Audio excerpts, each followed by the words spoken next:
All right, I'm ready to go live. 36th District Court, we are in session. I'm ready in the matter of Tanya Joe Wright. I have the following case numbers. Case number U 487-43418, U 487-69418, U 760-29611, and case number 1806152201. Attorneys, your appearance for the record. Oh, yes, thank you. Good morning, Your Honor. For the record, Jesse Reed, Drug Court Defense Attorney, P 23863. Judge, I'd like to make a continuing motion, that my appearance be for all my clients this morning. Thank you. Thank you, and your motion is granted. Good morning again, Mr. Reed. Yes, good morning. And good morning, Your Honor. Robert Fikens, P 31894, Drug Treatment Court Defense Counsel. I too would make a similar motion. All right, thank you, Mr. Fikens. Your motion is granted, and good morning to you again. Let me have the case managers place your appearance on the record. Mr. Yancey. Yes, Your Honor. Kenneth Yancey on behalf of Sobriety Court this morning, Your Honor. Good morning. Good morning. And then Mr. Griffin. Good morning, Your Honor. Brian Griffin, Drug Court Case Manager on behalf of the Probation Department. Thank you, and good morning. And Ms. Robs. Morning, Your Honor. Ebony Robs, Drug Treatment Court Case Manager. All right, good morning, Ms. Robs. All right, Ms. Wright, state your name for the record, please. Tanya Joe Wright. And you are in the virtual courtroom. Do you agree to have your hearing today by way of Zoom? Yes, I do. Wonderful, and I see Ms. Stradalak is with you, is that correct? Yes, ma'am. Good morning. Good morning to you, good to see you. All right, Mr. Yancey, we had an opportunity to staff Ms. Wright's case. Ms. Wright, what's going on with you? I want to hear from you what's going on. Ms. Wright, can you hear me? Yeah, I can hear you. All right, I want to hear from you what's going on. Because some things are different, and I need to understand what's going on so that we make sure we're still on the right path. So you tell me what's going on with you. I mean, I'm doing good. The only thing that's changed since I've seen you last, I've changed jobs. So you have a new job now? Yeah. Where are you working at now? It's called Oakwood Group. It's a factory. Oakwood Group. Okay. Very good. And what's your work schedule there? 12 noon to 8 at night. All right. Do you work every day or 5 days a week? How does that work? 6 days. 6 days. All right. How do you feel about that new employment opportunity? I'm excited. I'm happy for myself. You know, it's a big step for me. Oh, yes. Very good. Very good. All right. What else is going on with you? I'm doing me, doing my meetings, you know, just trying to keep myself on the right track where I'm supposed to be, you know. Yep. All right. Nothing else is going on? No. All right. Have you been in contact with your family, Miss Wright? Oh, yeah. Yep. Okay. Your family is in Port Huron, is that correct? Is it Port Huron? Where's your family? I'm sorry, I couldn't hear what you were saying. Oh, I was asking, did you have family in Port Huron, is that correct? No.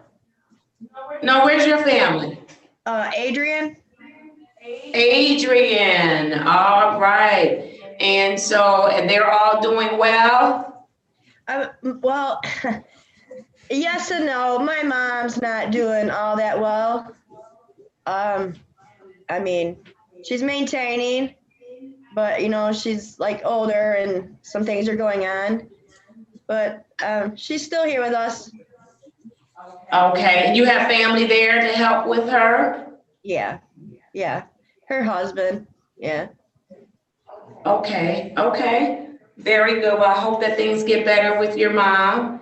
And I'm asking about those questions because, and maybe Mr. Yancey, you can enlighten me, that I had some discussions about Miss Wright, and I asked specifically in staffing about her living situation because I did not want her to leave this program and not be in a place where she is on a path to independent living, not going to live with someone, live with a sister, live with a cousin. Because when you go and live with people, then you have to be able to tolerate their lifestyles, whatever their lifestyles may be. And one of the things that I work hard at, and the case managers I know work hard at as well, is making sure that when people leave the program, that we have positioned them such that they don't have to go and live with someone and adapt to their lifestyle, right? Because if their lifestyle is drinking and drugs or whatever, you've come so far, you've been on the right track, you've worked so hard that it's very hard to overcome those challenges in those type of environments. We're not condemning anybody, just indicating that it's difficult to overcome those kind of challenges when you're on a path of recovery, because recovery is something you're going to do every day for the rest of your life. You're going to do it every single day. It's never going to stop. Every day you wake up, you are going to be in recovery. So if you are living in a household with people who are not in recovery, or who have a lifestyle that's not conducive to recovery, there is a very, very high likelihood that you will revert backwards. You will go backwards. And you are far too smart, too talented, too beautiful, too much of a fighter, too much of an overcomer to go backwards. And that is what I'm going to make sure that we provide for you. We owe that to you. We owe that to you. And so that's why I'm asking those questions. And Okay. so, Mr. Yancey, you tell me if I've got the cases mixed up. No, Your Honor, we're on the same page. We're just making sure that that Ms. Wright is in a good situation. I did talk to her incredibly briefly this morning. I think the Oakwood Group job is a new job. I think she starts today or this week or something to that effect. She might have been in between jobs for a short period of time, but I think this is a new job that's just starting this week. We're excited about that for her. Other than that, my understanding was that she was going to be at Hope House for a sizable amount of time, since it's independent living. I'm assuming things are still going well at Hope House. We'll hear from Ms. Stradilat. And other than that, Ms. Wright, she's come a long way. She's done a lot of things through our program. Hopefully she's 1,000% committed to her sobriety. And that's kind of where we are right now. All right, very good, very good. Thank you, Mr. Yancey. And so, Mr. Yancey, before I hear from Ms. Stradilat, I'm looking at my check sheet for Ms. Wright, and I see that she's done everything that she's supposed to do for the most part, right? And she's in phase 3. That's correct. Okay, very good. Including, she came up with her relapse prevention plan and have a sponsor and all of those good things. And so I just want to make sure we're good. All right. Let me hear from you, Ms. Stradilat. Tell me about the living situation. The living situation is good. I want her to make it. I want Tanya to make it as well. And with some of the character, and that's why I'm here today. I don't want her to go backwards. And then changing jobs and stuff with that. How do I I don't want to do injustice for somebody who's trying to better their life and stand by and co-sign things that are not okay. And no matter how you want to minimize it or justify it. And so I addressed that with Ms. Wright. And, I addressed it with, that's bull crap. That's a cop out. That's not how you do it, you know? So that's what I did. and it Okay. is. And you know, so I just thought, you know, I wanted to be the reinforcement behind her, to hold her accountable, to keep her moving in the direction that she wants. I know that she wants this. And then I just seen, like in the last few weeks, waiting for employment, it was just, you know, it's not her. It's not her character. It's not who she has been growing to become. You know, it just, Right. and that's scary. And I love her. I just do. And just like my own kids, I'm going to put a little fire under their butt when I see they're going off course, because we all need that, I think. But Absolutely. I agree. I agree. So you had some conversation with Ms. Wright. Ms. Wright, tell me what you think. I know she's right. You know, I was in between jobs, you know, and I did get a little, you know, like irritated, but, you know, it was a choice that I made. But, you know, I went above and beyond. You know, I had like 3 interviews in one day. I did like 3 drug screens in one day. I was really going out there to take care of what I put behind. I don't really know how to say it, but, you know, I just went above and beyond. I got a job, and I was not coming home that day without no job, because, you know, I can't be like that, you know, but. Yes. All right. And so are you being patient with yourself, Ms. Wright, to give yourself the time to make sure that when you do go on your own, that you are going to an environment that is conducive for recovery, meaning a recovering person can live here without drugs and alcohol or whatever that you know may have drawn you to the life that you had before. Oh, absolutely. Yeah. Yes, ma'am. Yes. And when, And you have to be honest with yourself on that. You know, the reality is, you know, I have family members that I can't live with. I couldn't live with them. I have family members who can't come to my house. Their lifestyles are not conducive to what I'm doing in my home. I love them. They know I love them. I will write a check. I will meet them at the park. I'll see them at the family reunion. I'll see them in church, wherever I can see them. But they can't come to my house, and I don't go to their house because their lifestyles are not conducive to what I'm trying to do and what I'm teaching my children and my grandchildren, right? And so doesn't mean I love them any less. Right. And that's a really hard pill to swallow, because I love my family. I'm a family girl. I'm a Southern girl. Family is all we have. All we have is each other. And for me to say, you can't come to my house and I can't go to your house, that's like horrible, right?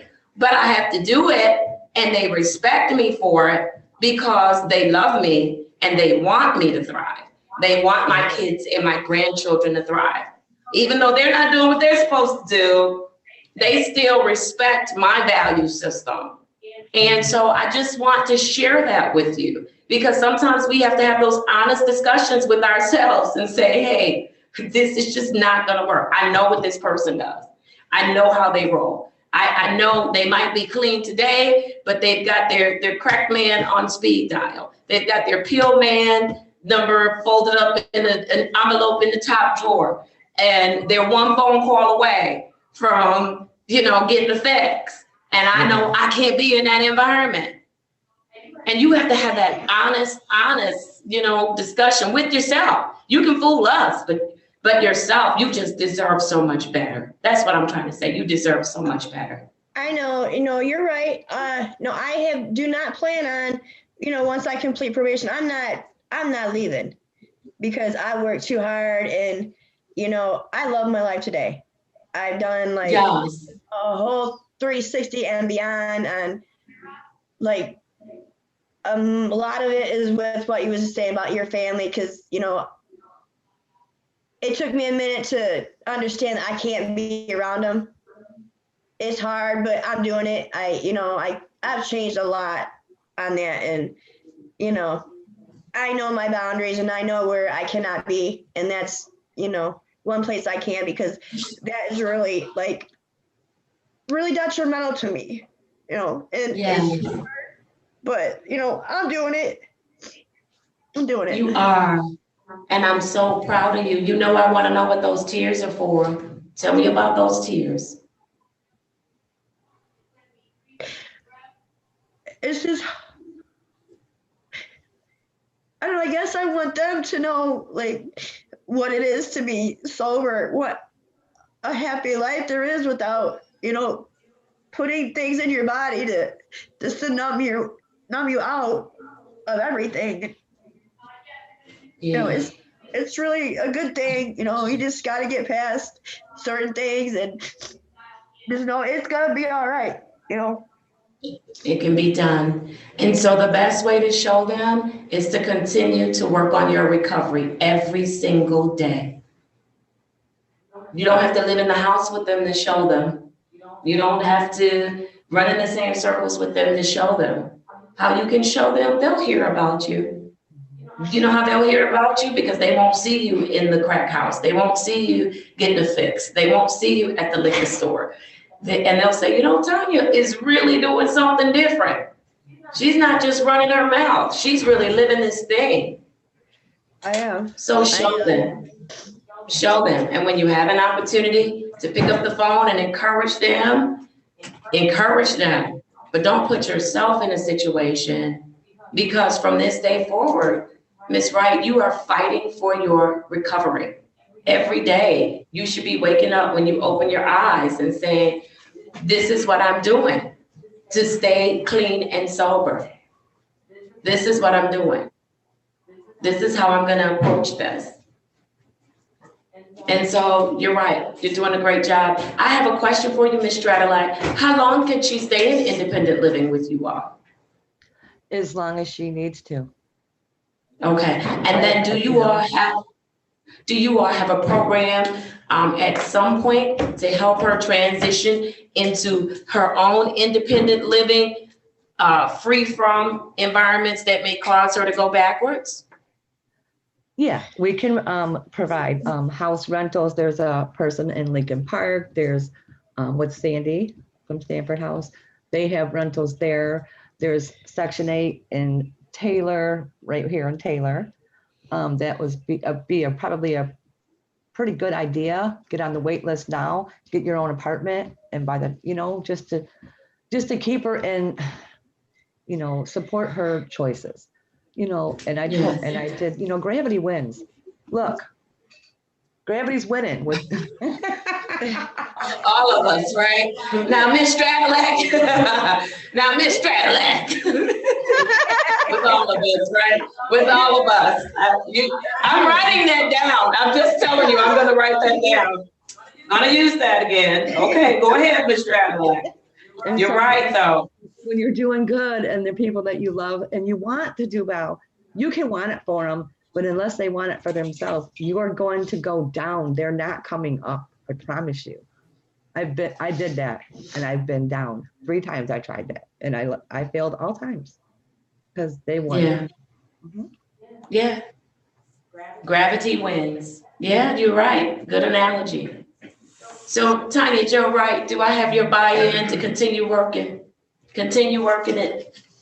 Yes, ma'am. All right. We don't have that long together before we term out. But look, I want to make sure that it's not about you walking the straight and narrow while you're with us. Where our success and your success comes is what you do when you leave us. You're really right. When you don't have to come to court, when you don't have to go test, when you don't have to report, what is Tanya Jo Wright going to be doing? How is she going to be living? Will she still be on a path of recovery? And that's when we can count our wins. And I mean ours collectively, mine and yours and the teams and the attorneys and everybody else who's had their hand in this. So I need you to stay the course, okay? All right. Mm-hmm. All right. All right. Mr. Reed, Mr. Fikens, what do you want to tell me? Yes, Judge, thank you. Ms. Wright, congratulations. We're so proud of you, and you should be proud of yourself.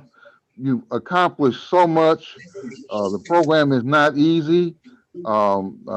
It's not intended to be easy, but you've done everything that we've asked you to do, and you're so close to the end.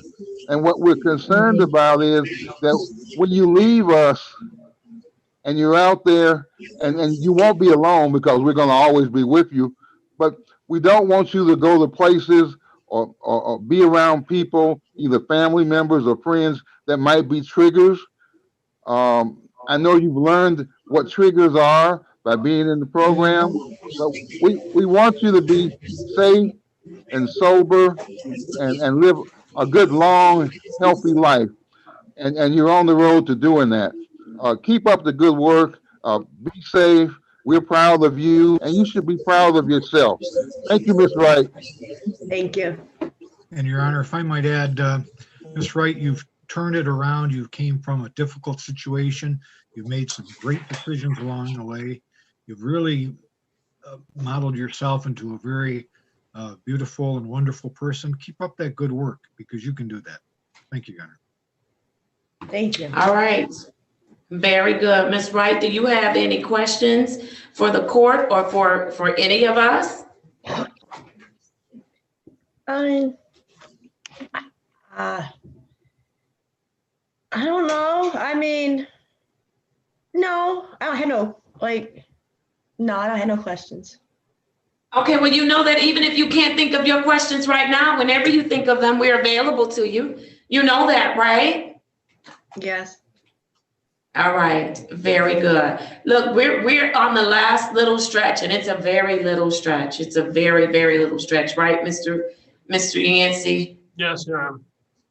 All right. And so the next time you come back, you're going to do a face-to-face with Mr. Yancey. That's going to be on February 22nd at 8:30. You all can work out the time because it's a face-to-face. And then the next time you come back to see me, it should be for graduation, right, Mr. Yancey? Yes, Your Honor. There you go. All right, but I want to see what you're going to do on this job and all of those wonderful things, okay? All right. I'm very proud of you, Miss Wright. You're definitely you're not the Tanya Joe that walked through these doors almost 2 years ago. You are definitely, you see Mr. Fagan shaking his head like, not at all. You are not that Tanya Joe. You are not at all. And so I hope when you look in the mirror, you see that Tanya Joe that we see now, and how you've improved and how you've worked on yourself and how you're doing a great job. I hope that's who you see and how you deserve it and you feel good and you look good. Yes. Thank you. I know. All right. All right. February 22nd. Thank you all for making the adjustment in the time this morning. I appreciate you all, okay? Thank you. Thank you. All right. Take care. I'll see you February. Well, Mr. Yancey, you too. Okay. All right. I am ready on Mr. Collins. If you could unmute yourself for me. Good morning. Oh, wait a minute. Let me send you the ask. There you go, Mr. Collins. Unmute for me. While he's unmuting, I'm going to call his cases. I have the following cases: 194099611, 18450505, counts 1 and 2. Case number 174211451. Case number 155646012. Z8070111, U58231520, SP 989909, counts 1, 2, and 3. And then case number SP 771974, counts 2 and 3. Mr. Collins, state your name for the record. Mr. Collins, state your name. We can't hear you. And you're not on mute.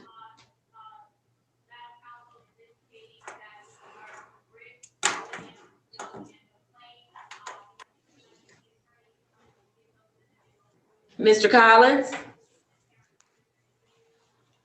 All right. Ms. Robs, you might want to make a call to him. I'm not certain that he can hear me.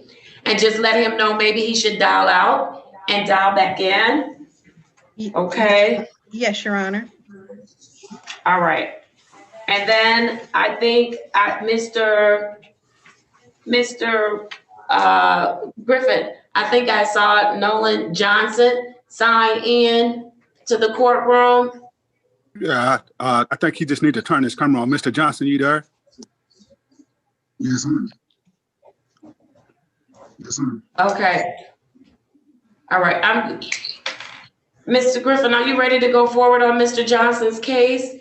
Yeah, Your Honor. I talked to, Hold on, let me place his case numbers on the record. okay, I have Z806-6861 and Z806-7991. And so, Mr. Johnson, state your name for the record. I mean, Nolan Mr. Johnson Johnson. never seems to be in a place where he can have his hearing, Mr. Griffin. That's not gonna work for me. okay. I'm sorry, say it again. John, I'll call him. I'm about to call him and see where he's at. Then, and then I'll log back into the courtroom. Mr. Johnson, just log off. Let me see where you're at. Then, I'll report back to you, Judge. I'm Okay. actually at the doctor's office. My mom work here too, but this You're at the morning, right? doctor's office. Okay. Yeah, I gotta wait until my appointment, but it's the only thing I can do, you know. But I'm actually here now because I had no other way to get here. Okay. All right, let's try to work through it, Mr. Griffin. Let's try to work through it. Okay. All right. Because he has some issues, he has some concerns, and I need to make sure I'm clear, and I need him to be in a space where he understands that I'm clear. Because I'm not, I'm having some second thoughts, and you all need to know I'm having second thoughts about his ability to work this program. And so, okay. Okay. All Your right, Honor, Mr. Griffin, let's try it, because I don't see Mr. Collins. Go ahead. Okay. I did, like I reported to you on Friday. I talked to Alexa this morning. She hoping to have some updates to us for staffing today. She was getting back on the phone this morning when she got in. As far as Mr. Johnson, did have some conversations. I have told him my concerns and the court's concerns with everything that's going on with him. Just to give a previous, Mr. Johnson was involved. He was shot January the 9th. So he's dealing with those issues. He was shot through the ear and he was shot in the leg and grazed in the head. So he informed me that, he's dealing with some medical issues. He has a doctor's appointment today. So he said he's at the doctor right now. His leg is, he said his leg is numb. He can't move his leg and he's suffering from some post-concussion from being shot. Since he's been shot, Your Honor, he hasn't tested.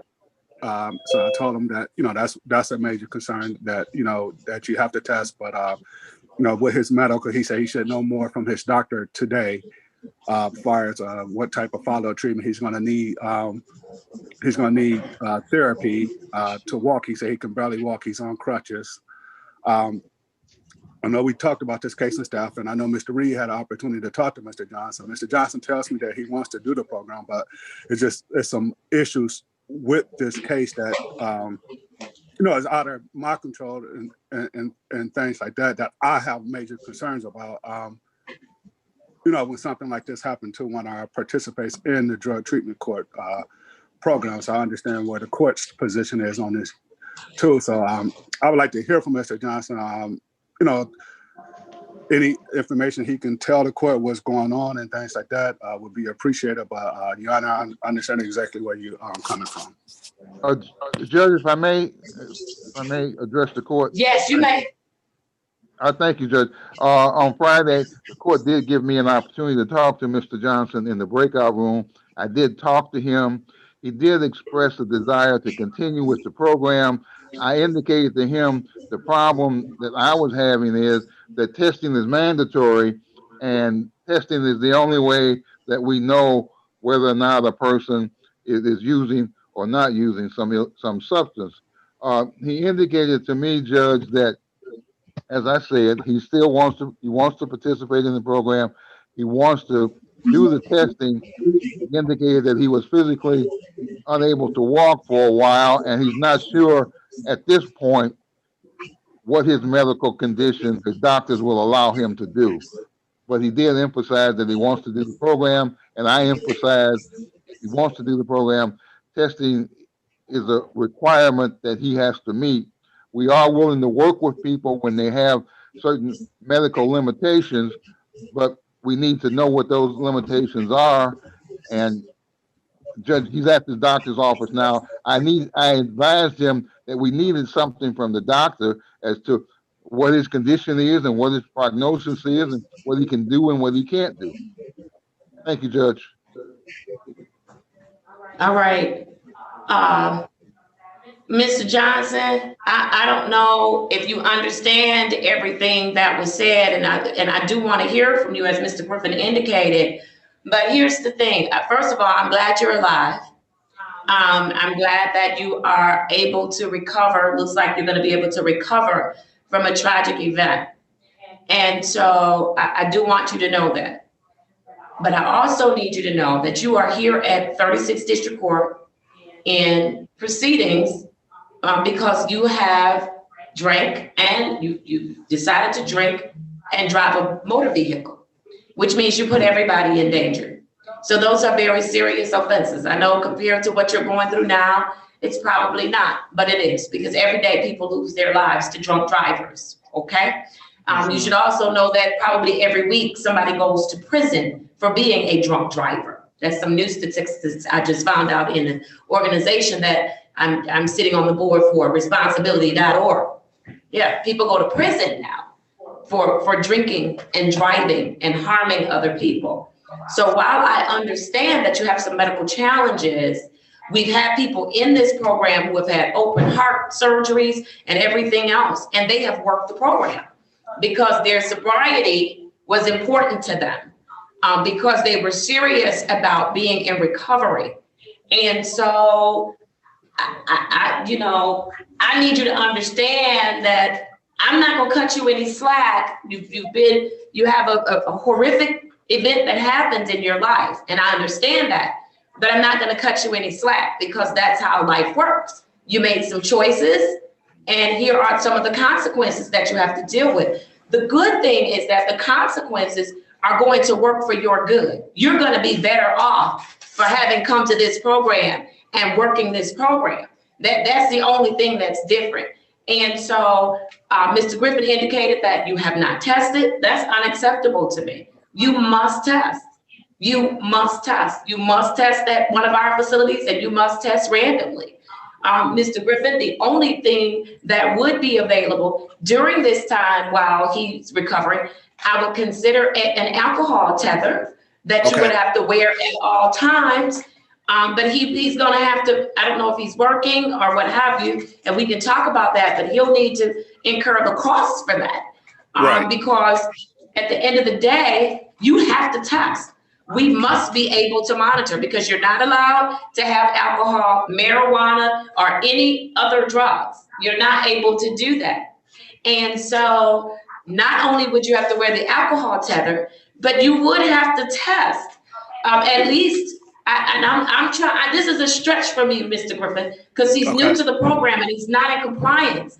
I would have to get his random test at least once out of the week, because I need to know that he's not using any other substances, right? Yes, Judge. And so I need to be able to do that. So I'm willing to modify in that way to work with him. But he's not done anything yet in the program. And so, and you have to get into your outpatient treatment. You need to understand you and maybe understand and work through some of the things that may have resulted in you deciding to drink and drive and you getting behind the wheel of a car. You may even be able to talk about some things that led to this tragic ordeal that you're living right now. But outpatient treatment is mandatory. It's mandatory. You must do it. And so those, and then your meetings, your 12-step meetings, they have 100 ways to do it now, where you can do it from the comfort of your home, or or what have you. And so, but you're going to have to do it. And if you're not able to do those things, then this is not the program for you. You would have to just go and do your jail time. And whatever that jail time is, you'll just have to do it. And so I need to hear from you. What is it that you want to do? Now that you know my position. I know your position, and I definitely understand it. It's not that I'm trying to undermine the court and undermine your ruling and nothing like that. Things that's been going on is really kind of out of my control, and I apologize. I'm not trying to like make a mockery of you or anything. It's just things I'm dealing with honestly, and I'm just really trying to just do right in life right now. Right now, my main focus is doing right what's in God's eyes and just staying focused. But I don't object to anything you're saying. I totally understand and agree with you. Well, what I want to know is, are you going to work the program as prescribed by this court, as ordered by this court? Yes, ma'am. Yes, ma'am, for sure. Which means that if you can't get to testing because you haven't tested, if you can't physically go and test, I need to get an alcohol monitor on you today. Okay. Alcohol tether. Whatever it takes, I'm okay with that, Your Honor. That'll be easier on me. That way I ain't got to figure out how to get to the tested thing. I'm cool with that. I'm okay with that. How old are you, Mr. Johnson? I'm 36. Years old? Okay, all right.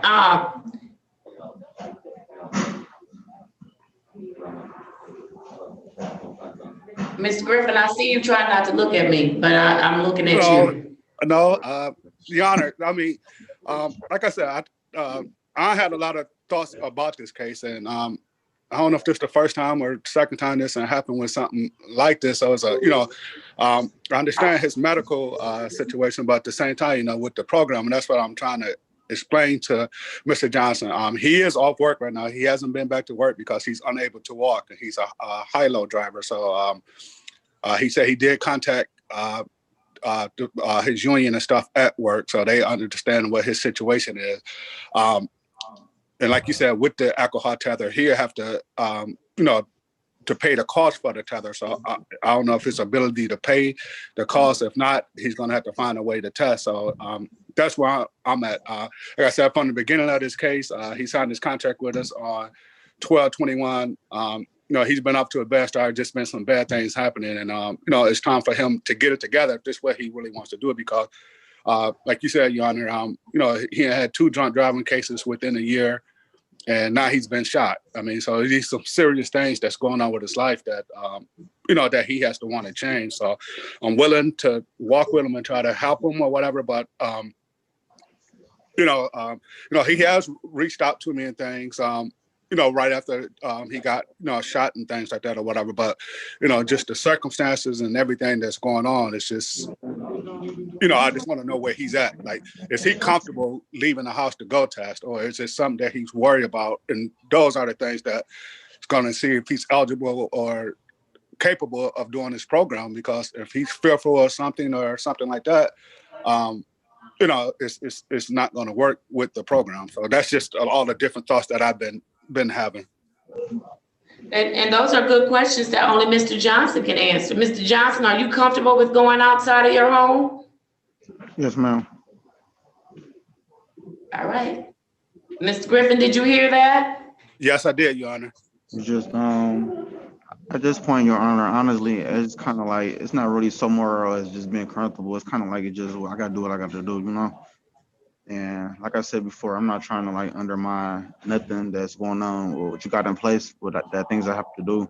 It just unfortunately things happen and I just was not under the control of it. But I definitely understand. I take full responsibility for whatever's been going on. I apologize for it.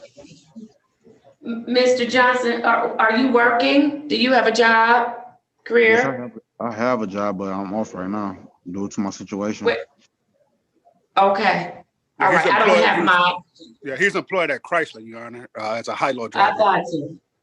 Yeah. Okay. I don't have my sheet with me. All right. And so you're off from work right now. When are you going back to work?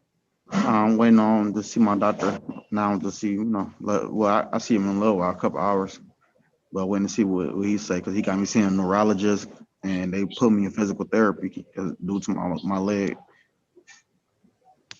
And are you taking any narcotics as a part of your pain management regimen? No, ma'am, that's what I did. I remember you said try to get a different type of medication. They tried to give me some Narcos, but I took naproxen instead. I definitely remember Good that. for you. I promise I remember that. I said, I Okay, can't- very good. I Good for you, promise. because that's a problem, right? That's a problem. So, Yes, so ma'am. look, Mr. Johnson, I'm willing to try this. And I'm willing to give you an opportunity to show me you're gonna work the program, okay? Yes, I'm ma'am. willing to try it. But look, I need you, I know it's gonna be a stretch for you, but I need you to get up and do it. Mr. Griffin, Mr. Reed, Mr. Fikens, I'm gonna place him on the alcohol tether. That's what I'm going to do. I'll place him on the alcohol tether. And Mr. Griffin, if we can arrange to have that done on today. You haven't been drinking, right, Mr. Johnson? No, ma'am. All right, very good. All right, so I'd like to place him on that alcohol tether on today. And then Mr. Griffin, I need him to go take a test, because you're not smoking marijuana, are you? They didn't give you no miracle marijuana, did they? No, no, ma'am. No, ma'am, I don't do that. Okay. Okay, all right, very good. And so, Mr. Griffin, this is what I'm willing to do. I want to work with him. I want to give him an opportunity to show me that he really wants this. Look, I don't want to see you sit in jail. I'd rather help you, because I know the program can help you. Sitting in jail, you're going to sit in jail 90 days. You might sit in jail 90 days twice, and then you've not learned anything. You've not grown at all. You've not been able to avail yourself of tools that can help you to never be a drunk driver again. That's not that's not my purpose for being here. My purpose for being here is to help you. So this is what we'll do. And if you all disagree, I want to hear it. Place him on the alcohol tether on today. I need him to get a test in today. He needs to go to JAMS today and test. If he comes back clean for all substances today, you can't test tomorrow. You can't test the day after. You must test today, okay? I need it to be a full panel, Mr. Griffin. And you can call him back and circle back and make sure he understands everything. I need a full panel today. And then I need him to have the alcohol tether today at his expense. Okay. And then if his test comes back clean, then I am going to suspend testing. I'll suspend it for the next 2 weeks, okay? Okay. As long as he doesn't have any issues on that alcohol monitor. Okay. And yeah, I'll suspend testing for 2 weeks, give him an opportunity to get stronger and to get better, okay? Okay. When he comes back, Mr. Griffin, I expect him to be enrolled in his outpatient treatment and have started it, hopefully, okay? Yes, and then I need him while he's home, because that's where you are, right? Mr. Johnson? Basically, right now I'm at the, I said, yes, I know basically, you're right now I'm at the you're at the office. doctor's office. Right, Yes, ma'am, but yes, generally ma'am. you're not working or anything like that, right? No, I'm in the process of just relocating. I'm just changing my surroundings altogether. Because honestly, God not gonna give me a third chance at life. I'd have been into a car accident, well, a bike accident this summer. Now I've been shot twice. God get my attention. I can't continue to be around the same people. So I'm just changing my Well, you surroundings. can, it's just not gonna have it's not gonna be good results. Sounds like the people you keep in company with are not yielding you good results. No good outcomes. So you need to do something different. I'm asking about whether or not you're at home during the day, because Mr. Griffin, I need him to start a 12-step program, and I need him to get on there every day for the next 30 days. Okay. Starting today. And then I also need him to journal. You're gonna get a piece of paper, a notebook, something. Write the date, right? Whose meeting you attended, and what did you learn from that meeting, or what was said to you in that meeting, or what did you contribute to the meeting? Oh, do you understand that, Mr. Johnson? Yes, ma'am. Mr. Griffin, I don't have me doing that. All right. Now you're gonna go every day. You're gonna do it every day. Okay. Understood? Ma'am. Because you may get some encouragement about the company you keeping from those groups. All right, Mr. Griffin, am I clear? Is there anything you need clarification on for Mr. Johnson? Well, I'm about to just let him know, Mr. Johnson, are you going to be able to go to ATS today and test this afternoon? I should be. I just gotta talk to my mom because right now she's my only reliable transportation. But I definitely try to make it happen for sure. Okay, and you capable of paying for the alcohol tether? I'm sorry. Say it again. I said, are you capable of paying for alcohol tether? How much is it? I'll have to discuss that with you once I get off the phone. I'll have to call over. Oh, Ms. okay. Robs, you know the price of it? The price for the tether, Yeah, the alcohol tether. if I'm not mistaken, it's either between $6.50 or $9.50 a day. A day, okay. Okay, so I'll have some conversation, Your Honor, when we get off the phone just to get everything, make sure he's 100% that you must test today. That's her orders that she wants you to test today, so you're gonna have to make that happen, and then we just go forward with the alcohol tether. So when we go off today, I'll call you. I know you're at the doctor's right now, so I'll call you, but we gotta get this stuff set up today. Okay. All right, Mr. Fikens, Mr. Reed, any questions for me? No, Judge. No, Your Honor.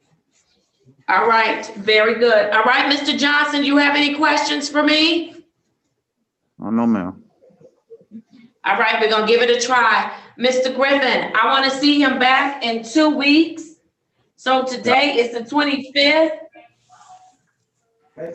That would be February 8th. Does that work? That's fine, Your Honor. February 8th, 2021 at 8:30 a.m., Mr. Johnson. Okay, thank you, ma'am. All right, do well. I hope things go well for you today at the doctor's office, okay? I really appreciate that. All right, take care. Okay, you too. Thank you, Judge. All right, thank you, Mr. Griffin. Follow through with him. Okay, I will. I'll make sure, Your Honor. Okay. All right, very good. All right, Mr. Collins, are you ready? We still can't hear you. And you are not on mute.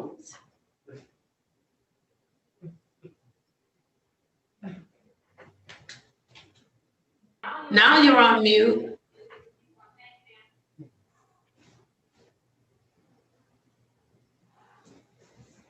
All right, while he's doing that, I'm gonna call the remainder of my docket.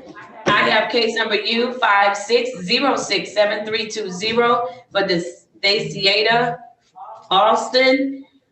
Today was the date scheduled for arraignment. Also, arraignment was scheduled today for a Sean Anderson, whose case number is U585744420. Those individuals have not appeared in my courtroom. And so KBS is going to be issued and the bond is going to be set at, I'll set it at $200 cash or surety. So let me get those to sign off on, Ms. Drew. All right. Do you have Mr. Collins squared away? I'm trying, Your Honor. I just sent him a couple messages. Okay, I can see him. We just can't hear him. And while we're doing that, does anybody know the return to court date for Pilar Macklin? Pilar had a face-to-face. Right, I need to know her return to court date. Pilar. Oh, okay. No one has given, can you reach out to Ms. Cleveland and ask her to give you a return to court date for Pilar Macklin? Because she's a transfer case. That's why she doesn't appear on my docket. All right, Mr. Collins. Ms. Robs, is Mr. Collins having any issues? No, not at this time, Your Honor.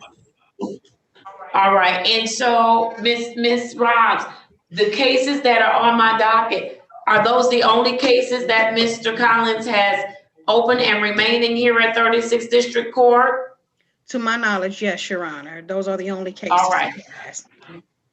Very good. Mr. Reed and Mr. Vikings, you all have already given Mr. Collins instructions about how to get his driver's license restored. Yes, Your Honor. I think he has a lot of reinstatement fees to pay, if I'm correct. Is that right, Mr. Fikens? No, that is correct. And he just needs to knock those off and then he should be in pretty good shape. All right, very good. Ms. Robs, has Mr. Collins paid on his drug treatment court contract? Yes, Your Honor. He has made a payment of $400. His balance is $486 as of today. Okay, so he's plugging away. All right, very good, very good. And he has completed his outpatient treatment at Detroit Recovery Project, as well as it looks like his 40 hours of community service. Also the sobriety video. Where is he with alcohol highway safety and the sobriety weekend? He has completed the alcohol highway safety class, Your Honor. He does need to do the ARMS program. He has some technical difficulties with the computer. So we were trying to see about the actual in-person class for him to take that. But we're going to try to make some other provisions to see if he can at least attempt to do the online.